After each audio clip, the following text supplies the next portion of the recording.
नमस्कार सबैजनालाई यहाँहरूमा सुमित्रा नगरकोटी भ्लगमा स्वागत छ। आज माघे सङ्क्रान्तिको दिनमा हामी के गर्छौँ हेरौँ है त। फर्स्टमा चाहिँ हामी पोर्क यानि कि च्वाचे बुङ्गुरको मासुलाई यसरी आरामले मोलिसक्यौँ अनि यसलाई हामी चाहिँ तार्न लागिरहेको छौँ। हजुरहरूले पोल्दा पनि भयो वा सेकुवा बनाएर खाँदा पनि भयो अनि यसरी नै सबै मरमसला हालेर तार्दा पनि भयो। हेरौँ है त यो तारिसकेपछि कस्तो देख्दो रहेछ। हजुरहरूले के पकाउनु भयो माघे सङ्क्रान्तिको दिनमा सबैले कमेन्ट गर्नुहोला। यसलाई चाहिँ हामीले मजाले चलायौँ। मेरो त मुखमै पानी आइसक्यो। हजुरहरूलाई कस्तो लागिरहेछ भन्नुहोला। हजुरहरूले एउटा एउटा गरेर हाल्दा पनि भयो र हामीले यसरी गरेको जसरी हाल्दा पनि भयो। अलि टाइमसम्म पाक्न दिनुहोला। हेर्नुहोस् कस्तो स्वादिलो देखिरहेको छ पाक्नुभन्दा अगाडि पनि। हेर्दै जाउँ है कस्तो देख्छ कुन्नी पाकिसकेपछि। मलाई त मिठो हुन्छ जस्तो लागिरहेछ। हेरौँ है त अब पाकेपछि चाहिँ हाम्रो अब कलर चेन्ज हुँदो रहेछ। हेर्नुहोस् हामीले चाहिँ आगोमा गरिराखेको छौँ यो कामहरू चाहिँ। हामी चाहिँ अब हेर्नुहोस् आगोमा पोल्दाखेरि कस्तो हुन्छ यहाँ अब तार्दाखेरि कस्तो हुन्छ हजुरहरूले आफै अनुभव गर्नुहोला। अब यो भइसक्यो अनि हामी यसलाई निकाल्दैछौँ। हेर्नुहोस् कस्तो आहा कुरुङ कुरुङ हुन्छ होला है यो खाँदाखेरि त। हेर्नुहोस् आहा त्यो बोसोहरू चाहिँ हजुरहरूले एउटा डब्बामा राखेर सागहरू पकाउँदा युज गर्दा हुन्छ। हामीले पनि त्यस्तै गर्छौँ।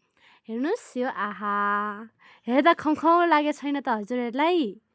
कमेन्ट गर्नुहोला है कस्तो लागेको छ।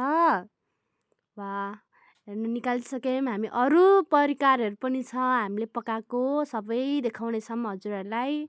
यो चाहिँ बुङ्गुरको मासु हो। वाह मुखमा पानी आयो हौ मेरो त। यो चाहिँ छैला हो। यसमा अब हामीले हाल्नुपर्ने सबै थोक हाल्यौँ है। यहाँ लसुनदेखि हुन्छ नि प्याज अब मरमसला अदुवा लसुन सब हालिसक्यौँ अनि यो खाँदा नि टेस्टी हुन्छ। यहाँ छ केराउ पनि हामीले भिजाएर भुटेर सब कुरा गरिसक्यौँ सागदेखि है सब। आहा अचार देख्ने बित्तिकै त मेरो मुखमा त पानी आउँछ नि हौ। चना पनि मेरो फेभरेट नै हो। हजुरहरूको के कस्तो हो भन्नुहोला। छोइला हेर्दै कस्तो मिठो लागेको छैन र हजुरहरूलाई? वाउ यो चाहिँ राजमा सिमी हो। घरतिर सबैको घरतिर हुन्छ यो तरुल।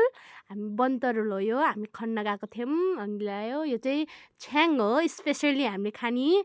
हजुरहरूले नि धेरै मात्रामा पानी हालेर खाँदा हुन्छ। यो आन्द्रा बुढी हो। हेर्नुहोस् यो चाक्कु लड्डु है। वाउ घिउ पनि छ। घिउ चाहिँ हामी आफ्नै घरमा बनाएको हो। हेर्नुहोस् वाह वाह वाह हाम्रो माघे सङ्क्रान्ति चाहिँ यसरी नै जाने भयो आज खाँदा। यो चाहिँ तरुलको के भन्छ यसलाई पकौडा भन्छ। तरुल मात्रै खाँदा फक्क हुन्छ त्यही भएर हामीले पकौडा पनि बनायौँ। यो हो हाम्रो माघे सङ्क्रान्तिको खानेवाला थाल। वाउ यस्तो परिकार पाउँदा त कसले नाइ भन्ला र होइन र? हेर्नुहोस् वाउ झन् यो खाँदा त कति मिठो हुन्छ होला है। सबैजनालाई माघे सङ्क्रान्तिको शुभकामना छ अनि हाम्रो च्यानललाई सब्सक्राइब गरिदिनु होला नयाँ हुनुहुन्छ भने अनि लाइक कमेन्ट सेयर गरिदिनु होला। धन्यवाद।